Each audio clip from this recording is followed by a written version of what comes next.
Hello students, कल हमने जो बात की थी वो जियोमेट्रिकल आइसोमेरिज्म के अंदर कोऑर्डिनेशन नंबर 4 के बारे में थी। कोऑर्डिनेशन नंबर 4 के अंदर आपने ये सीखा कि कोऑर्डिनेशन नंबर 4 जिन कॉम्प्लेक्स के अंदर होता है उनकी जो स्ट्रक्चर जो होती है वो होती है स्क्वायर प्लेनर, वर्ग समतलीय। ठीक है, आज हम कोऑर्डिनेशन नंबर 6 के बारे में बात करेंगे जिसकी स्ट्रक्चर की बात हमने कल कर ली थी। देखिए एक बार स्टूडेंट, ये एक जो है कोऑर्डिनेशन नंबर 6 की, ये मैंने कल बता दिया था कि कोऑर्डिनेशन नंबर 6 जिस कॉम्प्लेक्स का होता है उस कॉम्प्लेक्स के अंदर, कोऑर्डिनेशन नंबर 6 जो है जिस कॉम्प्लेक्स का होता है उसकी जो स्ट्रक्चर जो होती है, यहां पर मैं लिख दूं कोऑर्डिनेशन नंबर 6 जिसमें होता है उसकी स्ट्रक्चर जो होती है वो क्या होती है, ऑक्टाहेड्रल होती है, अष्टफलकीय होती है। ये एक ऑक्टाहेड्रल का मैंने जो है इसके बारे में मैं बताना चाहूँ, एक बार मेरी कल वाली बात में रिपीट करना चाहूंगा कि एक ऑक्टाहेड्रल में दो टेट्राहेड्रल होते हैं, दो टेट्राहेड्रल होते हैं।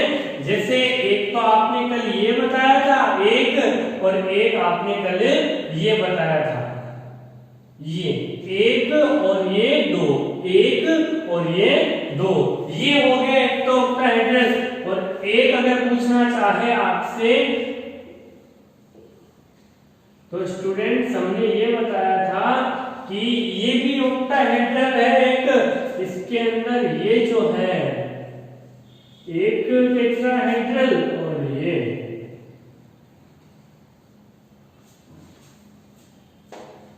इन तीन कोनों में, फॉर एग्जाम्पल 1 2 3 4 5 6, 1 2 3 4 5 6, 1 2 3 पे, 1 2 3 पे या 4 5 6 पे, 1 2 3 पे या 4 5 6 पर अगर सेम लिगेंड है, इन दोनों में से एक पर बता रहा हूं, लेकिन कई एग्जांपल होंगे कि दोनों पर सेम लिगेंड होंगे। ठीक है, 1 2 3 पर या 4 5 6 पर अगर लिगेंड सेम है तो ऐसे कंडीशन में आप उसको क्या कहोगे, सिस आइसोमर, समपक्ष समावेगी। ठीक है, और इन तीनों पर अगर सेम नहीं है तो उनको क्या कहना है, सेम नहीं है तो वो क्या हो जाएगा, ट्रांस आइसोमर। एग्जांपल कल हमने सिस के लिए थे, आज सिस और ट्रांस दोनों के लेंगे। देखिए स्टूडेंट,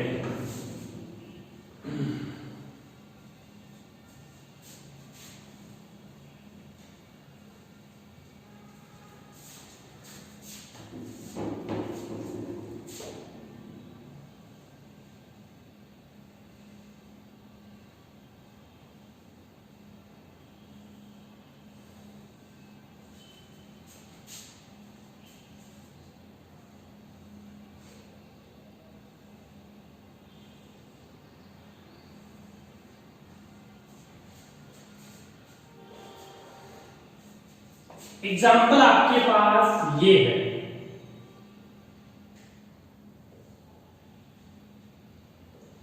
इसका कोऑर्डिनेशन नंबर कितना है,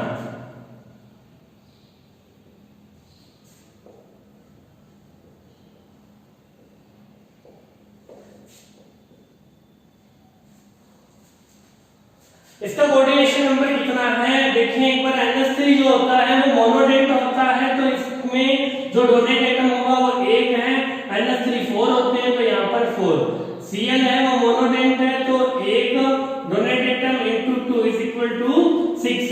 यानी यहाँ पर जो आपके पास एग्जांपल है उसमें कॉपर, या आप यहाँ पर कोबाल्ट भी कर सकते हो कि यहाँ पर जो कोबाल्ट है, सॉरी यहाँ पर जो कोबाल्ट है, कोबाल्ट की कोऑर्डिनेशन नंबर जो है वो कितनी है, 6 है। तो स्टूडेंट इसका सिस और ट्रांस, एक बार देखिए स्टूडेंट, यहाँ सेंटर के अंदर आएगा सेंट्रल एटम, ये हो गया CO। ठीक है, NH3 4 है, Cl 2 है, ये वही बात याद रखिए, 1 2 3 4 5 6, 1 2 3 4 5 6, मैंने इस टाइप से इसको लिया है। यहां NH3, यहां NH3, यहां NH3, ये 3 NH3 है, यानी 1 2 3 पर सेम लिगेंड है, तो इसको मैं कह दूंगा जो है, क्या कह दूंगा, सिस आइसोमर। अब बाकी जो 3 बच गए, 3 NH3, 4 NH3, ये लो 4 NH3, बाकी जो Cl, आप तो केवल इस पे फोकस रखें, आप तो केवल इस पे फोकस रखें, ठीक है। 1 and 2 जो हो गया 6, ये NH3 1 2 3 3 पोजीशन पे सेम लिगेंड है, तो मैं इसको क्या कह दूंगा, सिस आइसोमर यानी समकक्ष, ठीक है। और इसको हम क्या कह देंगे, देखें एक बार, NH3 इस टाइप में है, नहीं नीचे आपको भी पता है, NH3, ठीक है, NH3 और NH3, देख लो कहीं पर भी पॉइंट्स नहीं बन रहा। एक तो ये मान लो आपने ये बनाया था, इस पे भी देखो सेम लिगेंड नहीं आ रहा, और एक ये बनाया था, इस पे भी सेम लिगेंड आपने नहीं दिखाया, ठीक है। तो यहाँ पर जो ये होने वाला है, यानी कहने का मतलब है साफ और सीधी लैंग्वेज के अंदर मैं ये कह सकता हूँ कि अगर ये 3 कोने 1 2 3 4 5 6, या तो इन 3 पे, या इन 3 पे, या इन 3 पे, या इन 3 पे जो है सेम लिगेंड नहीं होने चाहिए, वरना ये जो है वो यहां पर अगर सेम लिगेंड हो गए तो सिस है, अगर सेम लिगेंड नहीं है ट्रांस है, ठीक है। इतना ध्यान रखो। ये देख लो, ये 3 कोने, ये 3 कोने, देखो स्टूडेंट, ये 3 कोने, ये 3 कोने, ठीक है। उसके बाद ये 3 कोने, ठीक है, और ये 3 कोने, इन लगातार तीनों कोनों पे NH3 लगातार नहीं है, तो यहाँ पर जो 4 NH3 है और ये 2 Cl है, तो मैं इसको कौन सा आइसोमर बोल दूंगा, ट्रांस आइसोमर कह दूंगा। आप तो केवल तीनों कोनों का ध्यान रखें स्टूडेंट्स, ठीक है। इस चीज का आपको खास रूप से ध्यान रखना है। सिस और ट्रांस में एक एग्जांपल और लेंगे हम, देखें एक बार।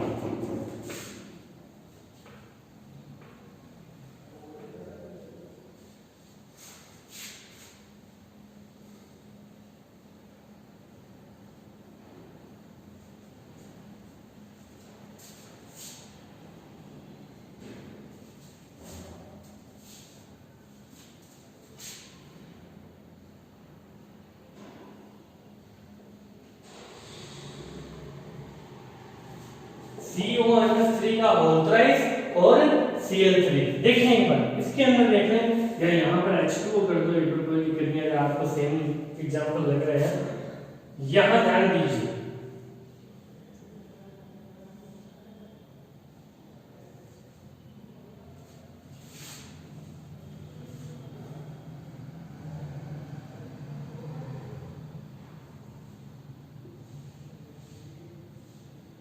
सेंट्रल एटम कौन है, CO, तो ये लो CO, H2O भी 3 है, Cl भी 3 है, तो ये आपके लिए सबसे सरल एग्जांपल होगा। ये 3 सेम कर दो, या ये 3 सेम कर दो, H2O H2O H2O, Cl Cl Cl, ये तो हो गया सिस, 3 पे सेम है, ठीक है। H2O H2O H2O, ठीक है, Cl Cl Cl, कैसे भी, लेकिन ये तीनों जो है लगातार कंटिन्यूअसली जो है क्रम में नहीं आने चाहिए, तो इनको तो मैंने कह दिया सिस और उसको मैंने कह दिया ट्रांस। तो स्टूडेंट इस चीज का ध्यान रखना आपको कि समकक्ष क्या होता है, सिस क्या होता है और ट्रांस क्या होता है। तो ये सिस है और ये ट्रांस है। इसकी कुछ एग्जांपल जो है, ये दो जो है वो सरल टाइप में थे, ये जो है दोनों एग्जांपल सरल रूप में थे। आगे देखिए, थोड़ा जो है थोड़ा सा हार्ड रूप में देखें इसको।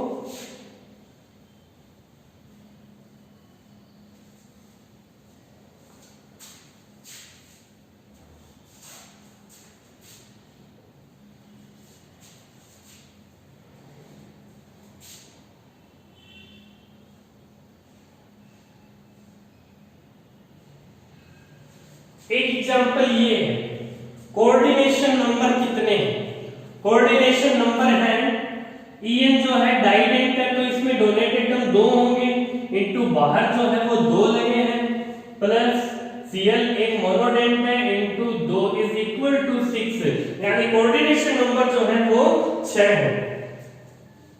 स्टूडेंट एक बात बताना चाहूंगा, यहां पर मोनोडेंट लिगेंड है, उसमें डोनेट एटम है तो वो केवल एक स्थान को रोकता है, केवल एक प्लेस को जो है वो कवर करता है। डाइडेंट जो होता है उसके अंदर 2 डोनेट एटम होते हैं, डाइडेंट जो होता है उसमें 2 डोनेट एटम होते हैं, यानी एक डाइडेंट जो है वो 2 जो प्लेस हैं उनको कवर करेगा, 2 जगहों को कवर करेगा। फॉर एग्जांपल मैं एक नॉर्मल आपको एग्जांपल बताना चाहूं, एग्जांपल के लिए जैसे ये है CO, मैं एक बार ऐसे जोड़ के बता रहा हूं कि सिस में ट्रांसफर है इसको, En एक डाइडेंट है तो ये 2 जगह पे जुड़ेगा, ऐसे En एक जगह, ये एक जगह, एक डोनेट एटम, एक डोनेट एटम, ये 2 डोनेट, ठीक है। अब यहां जोड़ दिया तो यहां पर आप कुछ नहीं जोड़ सकते, यहां पर जोड़ सकते हो डायरेक्ट, एक En दूसरा En यहां, अब इन दोनों जगह पर आप कुछ नहीं जोड़ सकते, आप उधर ही जोड़ सकते हो। तो इस टाइप का जो है एक डाइडेंट जो होता है वो 2 जगह पर कवर होता है। स्टूडेंट इस चीज का ध्यान रखना आपको, ठीक है। आगे अब मैं इसके सिस और ट्रांस के बारे में बात करूंगा। देखिए एक बार,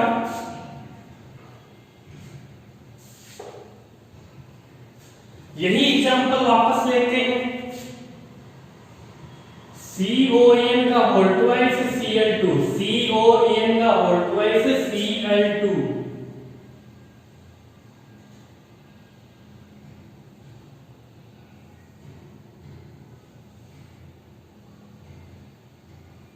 CO एक En तो जोड़ता हूं मैं यहां और एक En जोड़ देते हैं हम यहां। याद करिए स्टूडेंट्स, A B C 1 2 3, 1 2 3 पे सेम लिगेंड है, 1 2 3 इन तीनों कोनों पर सेम लिगेंड है, बाकी ये जो 2 सेम नहीं है, तीनों कोनों पे सेम लिगेंड है 1 2 3, यानी जो 3 कोने तीनों पर सेम लिगेंड जुड़ा है, ये नहीं है, तो ये तो हो गया कौन सा टाइप, सिस टाइप। और इसका ट्रांस बनाना है तो कैसे बनाओगे आप, देखिए एक बार,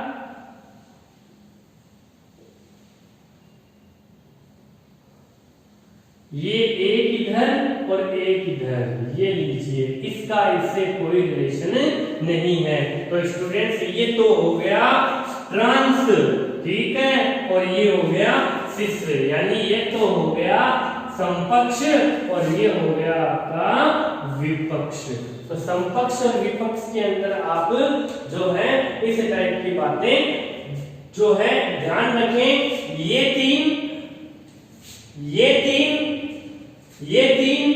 और ये तीन, इन तीनों पे सेम लिगेंड नहीं होने चाहिए, तो इनको हम क्या कह देंगे, जो है इनको हम कह देंगे, अगर सेम लिगेंड नहीं होते तो ट्रांस और होते हैं तो इसको हम कहेंगे सिस। ओके स्टूडेंट्स, शायद इस मैटर पे बात जो है अपनी जो है कंप्लीट हो गई। जियोमेट्रिकल जो है आइसोमेरिज में ये जो है इस टॉपिक को हम पूरा कंप्लीट जो है क्लियर जो है, इसके अंदर कोऑर्डिनेशन नंबर 4 और कोऑर्डिनेशन नंबर 6 वाले कोऑर्डिनेशन कंपाउंड के बारे में हमने बात की। कोऑर्डिनेशन नंबर 4 वाले जो थे कॉम्प्लेक्स, उनकी जो स्ट्रक्चर होती है वो स्क्वायर प्लेनर होती है, और जो कोऑर्डिनेशन नंबर 6 वाले जो होते हैं कॉम्प्लेक्स, उनकी जो स्ट्रक्चर होती है वो ऑक्टाहेड्रल होती है। और सबसे इंपॉर्टेंट बात मैंने ये बताई कि मोनोडेंट लिगेंड होता है वो केवल एक प्लेस को कवर करता है, जबकि डाइडेंट जो लिगेंड होता है वो कितने प्लेस को कवर करेगा, 2 प्लेस को कवर करेगा, जैसा कि आपको जो है व्हाइट बोर्ड पे दिखाई दे रहा है। तो स्टूडेंट जियोमेट्रिकल आइसोमेरिज्म में है, इस पार्ट को, इस आइसोमेरिज्म को सिस ट्रांस आइसोमेरिज्म भी कहा जाता है। वो साइड बात मेरे को बताने की जरूरत नहीं है कि सिस और ट्रांस क्यों कहा जाता है, क्योंकि ये आइसोमेरिज्म तब तक पूरी नहीं होती जब तक आप इनके सिस और ट्रांस पार्टीशन को बना नहीं देते। तो स्टूडेंट आज का जो वीडियो है जियोमेट्रिकल आइसोमेरिज्म खत्म होने के साथ ही खत्म